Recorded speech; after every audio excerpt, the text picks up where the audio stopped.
Алина вышла замуж за Матвея по очень большой любви. Они познакомились на клубной дискотеке, как многие в их деревне. Это была любовь с первого взгляда. Все закрутилось так быстро, и через несколько месяцев они уже сыграли свадьбу. «Долго не продержится», — шептались местные сплетницы. Однако Алина и Матвей не слушали никого и на кого не обращали внимания. У каждого своя судьба, и они оба прекрасно знали, что просто не смогут друг без друга. Шло время, разводиться они не собирались, а продолжали жить душа в душу, вот только детишек у них почему-то не было.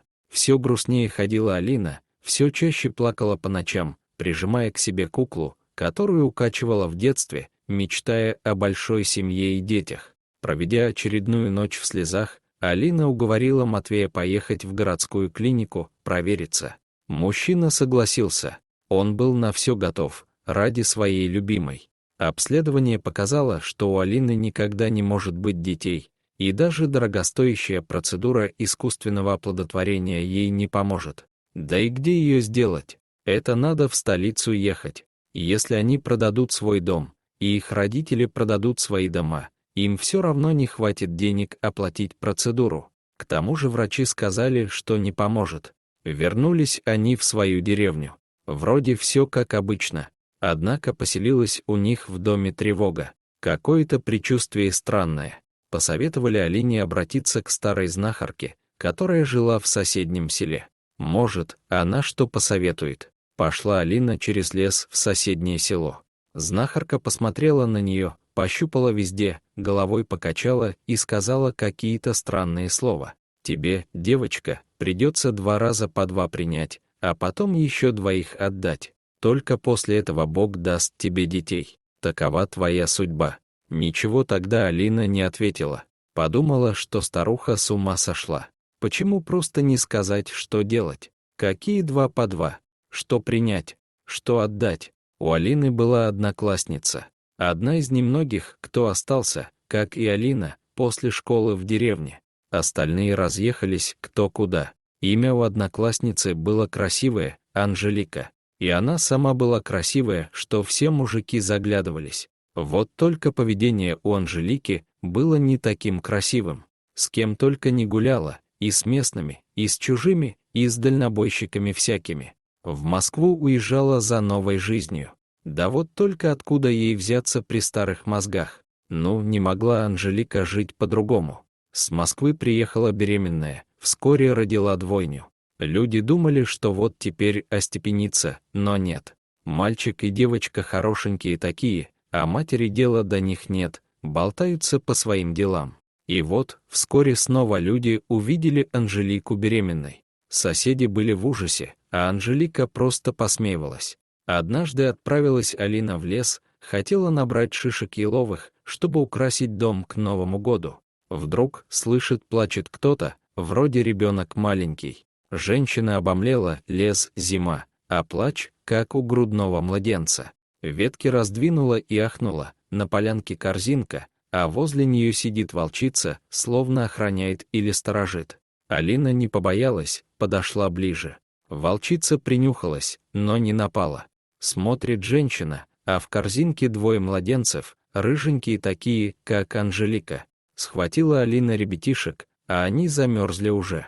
Волчица побежала за ней. Алина не сразу поняла, что животное сзади идет. Девушка прямо к Анжелике домой с корзинкой и пришла, да как начала ее материть. «А ты не суди меня, подруга, видишь, как в жизни бывает, мне не надо, а Бог посылает и посылает, а ты вот хочешь, а тебе не дает», — сказала Анжелика, прищурив глаза. «Да как же ты так можешь? Ты не мать, а кукушка. Посмотри, волчица и та пожалела, пригрела твоих детей». Алина не успела договорить. «Бери их себе, если такая жалостливая», — выпалила Анжелика. «Ты серьезно?» — опешила Алина. «А что? Фельдшер в селе соседнем, моя тетка. Зови своего Матвея, поехали туда. Скажем, что ты в дороге родила, на тебя их и запишут, а там делай, что хочешь, хоть в детский дом отдай, хоть сама расти», — сказала Анжелика. Сломя голову, Алина побежала домой и стала рассказывать о случившемся мужу. Он ничего не понял, но решил довериться жене. Матвей давно уже не видел у Алины таких блестящих глаз. Так и сделали, как сказала Анжелика. Тетка ее в соседнем селе только посмотрела на племянницу, покачала головой и записала Алину в роженице. Домой они с Матвеем уже возвращались отцом и матерью.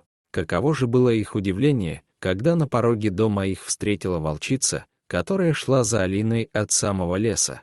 И как только Алина не заметила, что дикая хищница была беременна, конечно, она же смотрела только на деток. Мальчик и девочка такие хорошенькие, и как только Анжелика могла с ними так легко расстаться. А у волчицы тоже родились два щеночка, мальчик и девочка.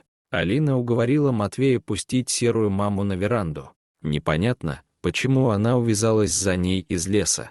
Может, просто не успела логово подготовить. Молодая была волчица еще.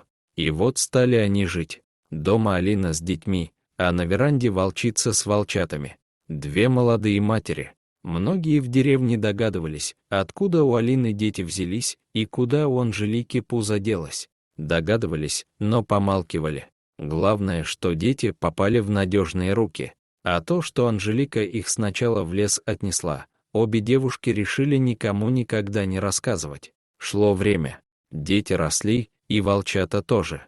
Алина переживала, вдруг у Анжелики материнские чувства проснутся, и она потребует детей обратно. Однако, мать-кукушка даже не вспоминала о них. Волчата тоже быстро росли, очень полюбила их Алина, да и дети тоже привязались. Пора было давать им клички, но Алина не торопилась, хотела, чтобы дети подросли, научились говорить и сами дали имена своим волкам. Волчица все чаще убегала в лес и все дольше не возвращалась. Вроде, как бы и выполнила свой долг. Алине она все больше почему-то напоминала Анжелику, особенно, когда надолго задерживалась в лесу. Двойняшкам уже было около 2 лет, как в деревне случилось происшествие. Жители заметили, что Анжелика пропала. Нет ее нигде, и никто давно не видел. Первая мысль, которая пришла Алине в голову. А как же дети? Как же старшие близнецы Анжелики, которые немного старше тех детей, которых она отдала? Старшие двойняшки Анжелики тоже были мальчик и девочка, и такие же рыженькие. Прибежала Алина к малышам. Те сидят дома и плачут, а рядом с ними волчица, та самая, которая родила волчат на пороге дома Алины. «Так вот куда ты бегала, не в лес, а к ребятишкам», — сказала Алина волчице. Она присела перед ней на колени и погладила. Женщина просила у зверя прощения за то, что плохо думала о нем. Все это время волчица согревала детей в нетопленном доме и пыталась приносить им еду. Только дети не хотели есть сырых зайцев. Конечно, Алина забрала их домой, до выяснения обстоятельств, куда делась Анжелика. Скорее всего, она отправилась в очередную любовную авантюру, будучи уверенной, что в деревне кто-нибудь позаботится о ее малышах. Время шло, а мать-кукушка так и не появлялась. И вскоре Алина и Матвей уже официально стали опекунами старших детей Анжелики. Волчица с волчатами так и продолжала жить у Алины. Волчата, это мягко сказано, к тому времени они стали уже большущими волками. И в один прекрасный день мать увела их в лес. Алина и дети долго ждали их возвращения, они даже плакали, потому что привыкли к ним, как к родным. Через неделю отсутствия волков Матвей сказал Алине: «Отпусти их, они дети леса. Там их дом и там их место. Они помогли нам, а мы помогли им. Мы квиты. Отпусти этих двоих». Как только муж произнес эти слова, Алину как током прошибло. Она слово в слово вспомнила предсказание знахарки. Так вот, что она имела в виду: дважды по 2 принять. Она дважды усыновила двойняшек, а 2 отдать. Ведь волчат было 2.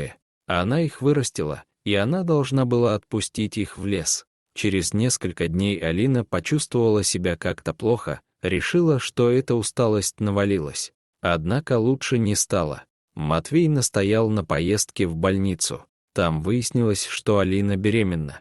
Она беременна двойней. Анжелика так больше и не появлялась ни в деревне, ни в жизни Алины с Матвеем и их 6 детей. Дорогие зрители, если вам понравилось это видео, то ставьте лайк и подписывайтесь на наш канал. До свидания.